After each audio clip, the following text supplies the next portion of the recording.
वह आदमी हमेशा बोतल को एक सटीक निशाने के साथ कूड़ेदान में डाल देता था। यह देखकर फुटबॉल के राजा ने सोचा कि उसमें कोई असाधारण प्रतिभा है, लेकिन उसके पिता, जो एक सफाई कर्मी थे, उसकी ओर दौड़े और उसकी पिटाई कर दी। यहाँ तक कि उन्होंने कहा कि वह आदमी पूरी जिंदगी सिर्फ कचरा ही उठाने के लायक है। एक फुटबॉल उसके पैरों के पास आकर रुक गई। आदमी ने तुरंत पहचान लिया कि यह विश्व कप की आधिकारिक फुटबॉल है। वह खुद को रोक नहीं पाया और उसने गेंद को एक जोरदार किक मार दी। एक सुंदर वक्र में गेंद सबके सिरों के ऊपर से गुजर गई। सभी लोग हैरान रह गए जब गेंद गोल में चली गई। फुटबॉल के राजा ने उसकी प्रतिभा को बहुत सराहा। उसी समय सहायक ने देखा कि वह आदमी युवा फुटबॉल राजा से बहुत मिलता जुलता है। जब उस आदमी के पिता ने यह सुना तो वह तुरंत डर गया और उसे स्टेडियम से बाहर ले गया। लेकिन फुटबॉल के राजा को यह नहीं पता था कि वह आदमी असल में उसका अपना बेटा है। 18 साल पहले अपने बेटे को आरामदायक जीवन देने के लिए सफाई कर्मी ने चुपके से अपने बेटे की अदला बदली फुटबॉल के राजा के बेटे से कर दी थी। हालांकि वर्षों बीतने के बाद भी फुटबॉल के राजा ने हमेशा अपने बेटे को अगली दिग्गज हस्ती बनाने की कोशिश की, लेकिन उसे पता चला कि उसके बेटे में फुटबॉल का कोई भी हुनर नहीं है। जब वह आदमी घर पहुंचा तो उसके पिता स्टेडियम में की गई उसकी हरकत पर बहुत गुस्से में थे।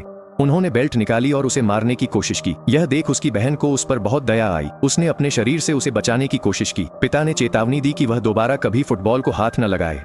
फिर वह गुस्से में चले गए। भाई को दिलासा देने के लिए उसकी बहन ने सारी बचत पुराना फुटबॉल खरीदने में खर्च कर दी। जब उस आदमी ने फुटबॉल के पैबंद देखे तो उसने कसम खाई वह अपनी बहन को आरामदायक जीवन देगा। उसके बाद वह उसी फुटबॉल के साथ मैदान में बिना रुके अभ्यास करता रहा। हर बार जब वह गेंद को मारता तो वह निशाने पर लगती थी। फुटबॉल के राजा का बेटा भी वहीं अभ्यास करता था। कोई भी खिलाड़ी उसे रोकने की हिम्मत नहीं करता था, क्योंकि उसके पिता फुटबॉल के राजा थे।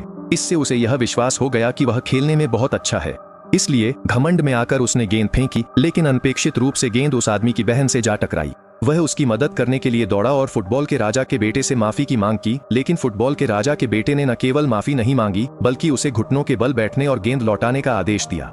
आदमी गुस्से में आकर उसने गेंद को सीधे गोलपोस्ट की ओर मार दिया। सभी लोग हैरान रह गए। दर्शकों ने जोरदार मांग की कि वह आदमी मैदान में खेले और वह भी अपनी बहन के लिए न्याय करने के लिए तैयार था। जब वह मैदान में उतरा तो उसने एक चाल से आसानी से डिफेंस को पार कर लिया, लेकिन जल्द ही किसी ने देखा कि यह चाल उसे जानी पहचानी लग रही थी।